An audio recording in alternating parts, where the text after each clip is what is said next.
ആലുവയ്ക്കടുത്ത് കുട്ടമശ്ശേരിയിൽ വീടിന് തീവയ്ക്കാൻ ശ്രമം. കുട്ടമശ്ശേരി സൂര്യനഗർ കൊല്ലംകുടിയിൽ നാരായണൻകുട്ടിയുടെ വീടിനാണ് തീവയ്ക്കാൻ ശ്രമിച്ചത്. ഇന്നലെ അർദ്ധരാത്രിയാണ് സംഭവം. വിവരങ്ങളുമായി ചേതൻ ചേരുന്നുണ്ട്. ചേതൻ, എന്താണ് ഇതുമായി ബന്ധപ്പെട്ട് പോലീസ് പറയുന്നത്?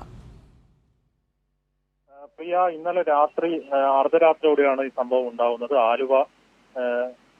ആലുവ കുട്ടമശ്ശേരി സൂര്യനഗറിന് സമീപം കൊല്ലംകുടി വീട്ടിൽ നാരായണൻകുട്ടിയുടെ വീടിനാണ് ഇന്നലെ അജ്ഞാതൻ തീയിട്ടത്. വീടിന്റെ മുൻവശത്തുള്ള വാതിലും അതുപോലെ മരത്തോട് കൂടിയ ഭിത്തിയുമുള്ള ഭാഗത്ത് ഇന്ധനം ഒഴിച്ച് കത്തിക്കുകയായിരുന്നു. CCTV ദൃശ്യത്തിൽ കത്തിക്കുന്ന ആളിന്റെ ദൃശ്യമുണ്ടെങ്കിലും പക്ഷെ ഇയാളുടെ രൂപം വ്യക്തമല്ല. തീ ആളിപ്പടർന്ന് അകത്തേക്കും തീ പിടിച്ചു. സംഭവം അറിയാതെ ഇടയ്ക്ക് എഴുന്നേറ്റ വീട്ടുകാർ തന്നെയാണ് തീ കത്തുന്നത് കാണുന്നത്. ഉടനെ തന്നെ വെള്ളമൊഴിച്ച് തീ കെടുത്തുകയായിരുന്നു. ഈ വിവരം പോലീസിനെ അറിയിച്ചതിനെ തുടർന്ന് പോലീസ് ഉടനെ സ്ഥലത്തെത്തുകയും പ്രാഥമിക അന്വേഷണം നടത്തി. സംഭവത്തിൽ ഇപ്പോൾ വിശദമായ അന്വേഷണം പുരോഗമിക്കുകയാണ്. ചേതന, ഇത്തരത്തിലൊരു അപരിചിതനായ വ്യക്തി ഈ ഒരു വീട് തന്നെ ലക്ഷ്യം വെച്ച് വരിക, അവിടെ ഇങ്ങനെ തീ വെക്കുക എന്നൊക്കെ പറയുന്നത് അസ്വാഭാവികത ഉണ്ടല്ലോ.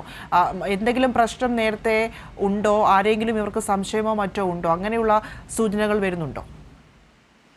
പ്രിയ, അത്തരത്തിലൊരു വിവരം ലഭ്യമല്ല. ഏതായാലും ഈ കുടുംബവുമായി ശത്രുതയുള്ള മുഴുവൻ പേരുടെയും ലിസ്റ്റ് ഇപ്പോൾ പോലീസ് എടുക്കുകയാണ്. ഈ വിഷയത്തിൽ ഇപ്പോൾ അന്വേഷണം പുരോഗമിക്കുകയാണ്. സംശയമുള്ള എല്ലാവരുടെയൊക്കെ മൊഴി ഇപ്പോൾ പോലീസ് രേഖപ്പെടുത്തുകയാണ്. ശരി, ചേതനാണ് വിവരങ്ങൾ നൽകിയത്.